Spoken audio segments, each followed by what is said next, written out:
मुझे देख रहे हैं एमएनएस न्यूज लाइव पर। देखते हैं आज की कुछ खास खबरें। प्रदूषित हो गई वैनगंगा। भंडारा जिले की जीवनदायिनी वैनगंगा नदी आज इकॉर्निया वनस्पति की वजह से प्रदूषित हो गई है, जिसका परिणाम नागरिकों की सेहत पर दिखाई दे रहा है।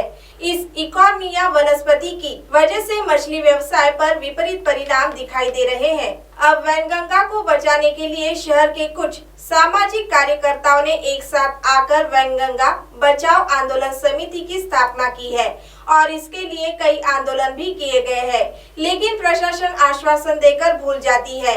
इस वैनगंगा का प्रदूषित पानी नलों द्वारा लोगों के घरों तक पहुंच रहा है, जिससे भंडारा के शहर के नागरिकों का स्वास्थ्य खतरे में पड़ गया है, लेकिन फिर भी प्रशासन हाथ पर हाथ धरे बैठा है। प्रशासन के इसी उदासीन रवैये पर नागरिकों में काफी असंतोष निर्माण हो गया है। आपली ही जी वैनगंगा नदी आहे गेल्या शतकापासून आपल्याला शुद्ध पाणी देत होती, परंतु गेल्या काही वर्षापासून नागपूरच्या नागनदीमुळे म्हणजे उगमस्थान आपल्याला म्हणावं लागेल आणि नागपूरकरांचे सांडपाणी मलमूत्र या नदीवाटे आपल्या नदीमध्ये मिसळत आहे आणि याच्यामुळे याचे दुष्परिणाम असे झालेले आहेत की आपलं आरोग्यमान हे बिघडत चाललेलं आहे। येथील जे ढिवर बांधव जे होते त्यांच्या मत्स्य व्यवसाय आपण पूर्णपणे संपुष्टात आलेला आहे, आपण संपत चाललेला आहे। येथली जी रेतीकांते प्रसिद्ध जी होती, जिला आपण व्हाईट गोल्ड म्हणतो, ती पण रेती आता एक कालानुरूप ते पण संपत चाललेली आहे आणि हे इकॉर्निया वनस्पतीमुळे येणारे दुष्परिणाम आमच्या आरोग्यावर याचे परिणाम असे झालेले आहेत या आम्ही पाणी पिऊ पण शकत नाही, आमच्या जानेवर पण पिऊ शकत नाही। यापासून पोटांची विकार, मग त्यांचे आपले त्वचेचे रोग असो, कावीळचे प्रॉब्लेम असो आणि कावीळच्या खूप सारे प्रॉब्लेम आपल्या भंडारा जिल्ह्यात आपल्याला दिसून येतात आणि ह्यासाठी आम्ही गेल्या अनेक वर्षापासून म्हणजे 2 वर्षापासून आम्ही वैनगंगा बचाव अभियान या माध्यमातून मी अनेक कार्यक्रम आम्ही घेतले, जसे महाआरतीचे कार्यक्रम असो, मग धरणे आंदोलन असो, विद्यमान जे आमदार आपलं मुख्यमंत्री जे होते देवेंद्र फडणवीस त्यावेळेस त्यांच्या अभियानाला आम्ही त्यांच्या आंदोलन आम्ही थांबवलेलं होतं। त्यांची भंडाराची यात्रा आली होती, तर त्या यात्रेला आम्ही थांबलेलं होतं। मुंबईला नागपूरला अधिवेशनामध्ये मी काही पत्र सामील केले, सादर केले। त्याचे जे काही फायदे आम्हाला भेटणं पाहिजे होते, त्याचे काही जे उत्तर भेटलं पाहिजे होते, ते उत्तर आम्हाला समाधानकारक आम्ही नाही आहोत। फक्त कागदपत्री ह्या गोष्टी झालेल्या आहेत, त्यांचे फक्त भाषणं झालेले आहेत आणि आपण अजून कितीतरी कार्यक्रम आमचे अजून करणं बाकी आहे।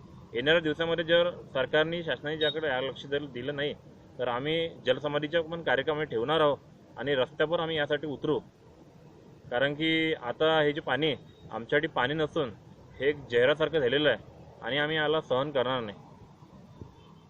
सोलापुर में एक ही परिवार के 4 लोग मृत। सोलापुर शहर में एक ही परिवार के 4 लोगों के मृतदेह मिलने से पूरे परिसर में खलबली मच गई है। इनमें माता पिता के साथ उनके 2 बच्चों का समावेश है।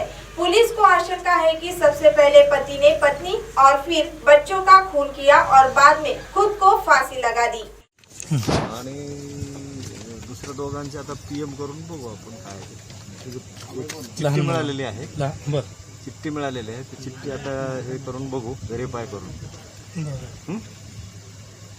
काय प्रथमदर्शनी काय करतात ना ते स्वतःच तर सुसाईड दिसतंय चिठ्ठीवरून वगैरे। चिठ्ठी आता आहे सगळं, आता बघू तुम्ही बसून काय काय लिहिलेलं। किती लोक आहेत? किती ते एक महिला आहे, 2 मुलं आहेत आणि तो स्वतः 4 लोक आहेत।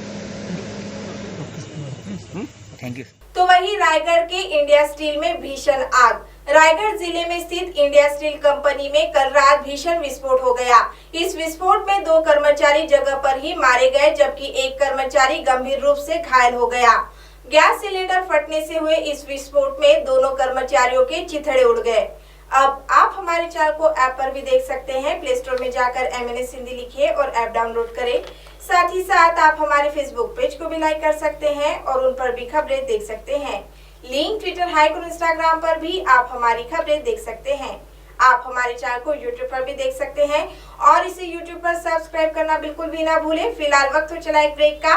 ब्रेक से लौटने के बाद देश और दुनिया की तमाम बड़ी खबरें देखने के लिए बने रहे एमएनएस न्यूज लाइव के साथ। नमस्कार।